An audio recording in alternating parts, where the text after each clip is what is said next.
And at 9:15, it's AM 1700 WRCR Haverstraw and WRCR.com. And joining us on the newsline right now, she does every Monday at this time, is Tina Traster from the website rcbizjournal.com. Good morning, Tina. How are you? Good morning, everybody. I'm going to jump right in. Nice. I want to make the most of my time today. I want to discuss the very distressing situation that is Hi-Tor. Essentially, we are looking at Rockland's basically a political football that is literally spinning out of control. There is a lot of rhetoric, there is a lot of maneuvering, and there's a lot of confusion. And it seems that, unfortunately, there has not been a voice to step in to that void, but rather, so instead of moving toward a practical, reasonable solution, what we have is chaos. And that chaos serves the agendas of certain people. But first of all, I want to start with a little bit of a reality check, okay? Despite what is said, these stats that I'm reading are going to be revealed in a report that Hi-Tor will soon release to the public and to our public officials. For one thing, the nonprofit organization that's been around for 50 years has been completely solvent at least for the last 5 years, and maintains more than adequate funds to meet all of its obligations for the animals. Two, the more than half of its funding actually comes from private donations, and only about a third of it comes from the government contracts. Now, stick a pin in that, because we're going to talk about, all the complaining, but how the complaining doesn't jive with reality. Number three, and I think this is important, is that the nonprofit organization, consistently receives the highest ratings from Charity Navigator for finance and accountability and other categories related to financial solvency. Now, Charity Navigator is a completely independent auditing company, and again, they give a Hi-Tor a 97% overall in quote confidence. Give with confidence, 97%. Now here's something very important. The contributions from the towns amount to a fraction of a penny on the dollar of their overall budget. So, for example, in Clarkstown, taxpayers pay less than 0.1% of the entire budget. I'll repeat that: 0.1% of the entire Clarkstown budget goes to Hi-Tor, and in Haverstraw, it's 1/12% of their budget goes to Hi-Tor. The narrative of mismanagement and fiscal incompetence is being pushed this has become the rallying cry, but it's really been fashioned by mostly Howard Phillips and George Homan, who are the two town supervisors in the county, who are really interested in finding, quote, another solution, or a, quote, option. Option is the word of the moment for Hi-Tor. Now, when asked why, we have everything from loss of confidence, isn't functioning, and now the latest, and this is so fascinating. The latest is we have to move the planned building because of fireworks. For more than 2 years, a resident, Wayne Kleinman, has been trying to get the attention of public officials about the fireworks, and nobody has responded to him. In fact, what he has tried to educate Sean Riley, the head of the Boulders team, about is that there's a whole new generation of silent fireworks that can be used, just as beautiful, just as spectacular, but not only the animals who suffer, but everybody else who suffers from fireworks, like vets with PTSD and other people who have these sensitivities to loud noises. This actually is a separate issue, and one that could be resolved. This building, this rebuild is 10 years in the making. And to now have the messaging going around of let's start from square one, let's find a property here or there that the county presumably can purchase from a town in Orangetown or Haverstraw or Clarkstown. What is behind this? Why have we been blown off course? Why do the animals have to continue to wait for the politicians to maneuver?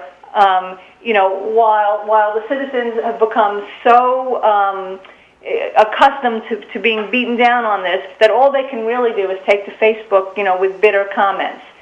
Now, the cynical answer, but the one that I believe is closest to the truth, is that we all know that what started about 18 months ago when Rockland County Business Journal broke the story is that out of nowhere, it seemed, Rockland Green, the county's solid waste management authority, threw itself into the ring and decided that it was going to be the organization to take over Hi-Tor and run it.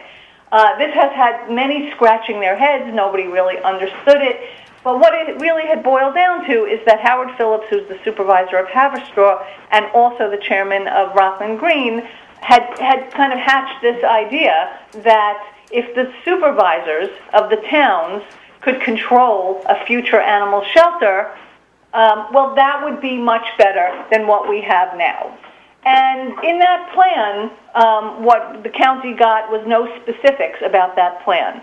No financial projections, nothing that showed how many employees and pensions and salaries that would add, how monies would be raised, how it would work. Not to mention the fact that one of the greatest achievements of Hi-Tor, and believe me, there's plenty of criticism to go around for Hi-Tor too. But one of the achievements of Hi-Tor that many would agree upon is that the shelter really has gone completely no-kill, and so at least we are not euthanizing animals. So anyway, to go back to the motivation is the supervisor after Teresa Kenny from Orangetown withdrew Orangetown's portion of the fees for Hi-Tor and relocated the care of dogs in her township to the Humane Society, which is not equipped to operate as a full shelter for the county.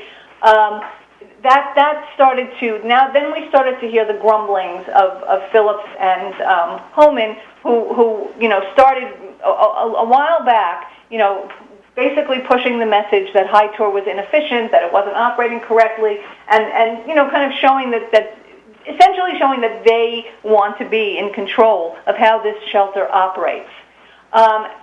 When it came to Rockland Green needing to change, to amend its charter and having to go to the state, then it started being in conflict with some of the county legislators because they too wanted more information. What would this look like if Rockland Green is going to take over the shelter? What is this going to look like for taxpayers?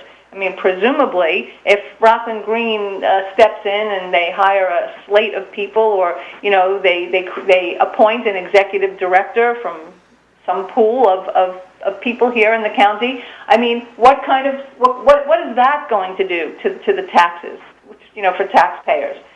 So right now, after 10 years of raising money, after Hi-Tor raising its own $475,000 for the shelter, after grants secured by Ken Zabrowski, after the county making a commitment we had a total commitment of $8.5 million. Yes, the county goes to the legislature, asks for another $10 million, says this is about construction prices. Maybe that's a lot. Maybe that's not a lot. I mean, the county seems to, when it needs to do a project that it deems urgent, they bond, and so does every town for that matter. I don't know whether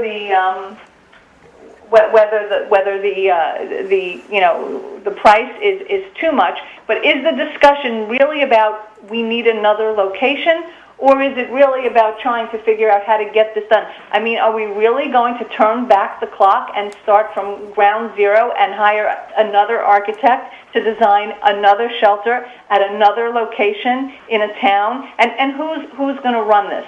I mean, so what is the solution then? I mean, the clock is ticking now that all these elements have been introduced. What can we do? And at the bottom line of all this is that there are still dogs and cats out there that are going to suffer because people can't get their acts together. So what do we do? So what do we do? Okay. So I'm going to give you a couple of my thoughts.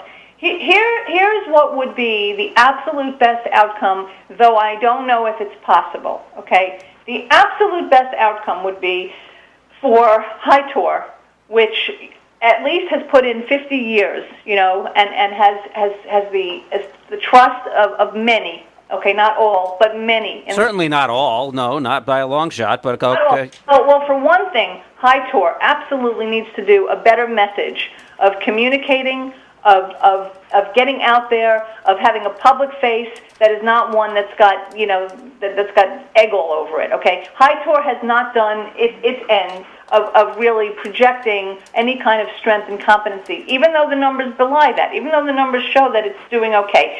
In a world of that would be absolutely ideal, okay, and I don't know, I know we don't live in an ideal world, but in a world that would be the best possible outcome in the world would be for Hi-Tor to find its own building off the county property and to turn itself into a nonprofit, well, it's already a nonprofit, but to turn itself into an independent entity that relies on endowments and grants and sets itself up independent from the control of the county.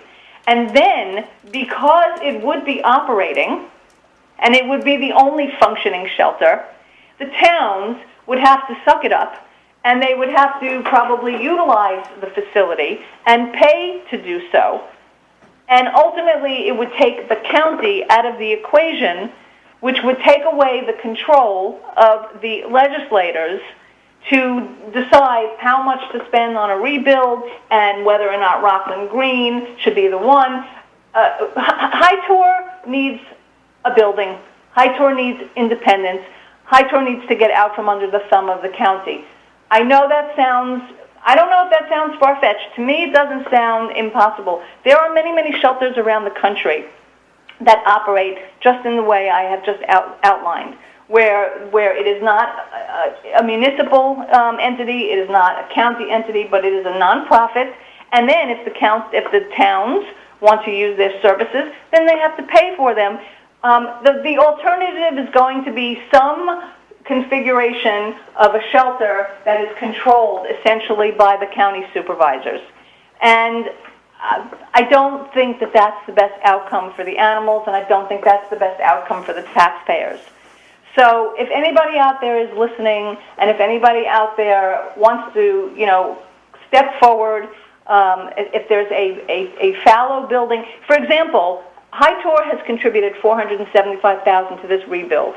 If this thing is just going to drag on the way this is, and this is going to remain the political football that it has become, Hi-Tor should demand that money back, take that money, and use it as a down payment to move into its own facility off county land and to reinvent itself as a nonprofit that largely functions on endowments, donations, and then ultimately fees from the towns because they're not going to have anywhere else to go. You can't invent a shelter overnight. So while they're throwing their football around, in the meantime, every single day, there are cats and dogs that are found on the streets, that are abandoned, that are hurt, that are homeless, and they need a place to go. This impasse cannot remain. This is really a stain on this county. And I wish we had more time to discuss that, but unfortunately we don't. Tina, thank you so much for joining us as well. Either way, this sounds like it's going to cost somebody a heck of a lot more money than it would have if it had been done 5-10 years ago like it should have been, right? Well, that is true. I mean, yes, we Yeah. could, we could look back and say, shit, why, I'm not allowed to say that. No, you're not. Thank you. But go on.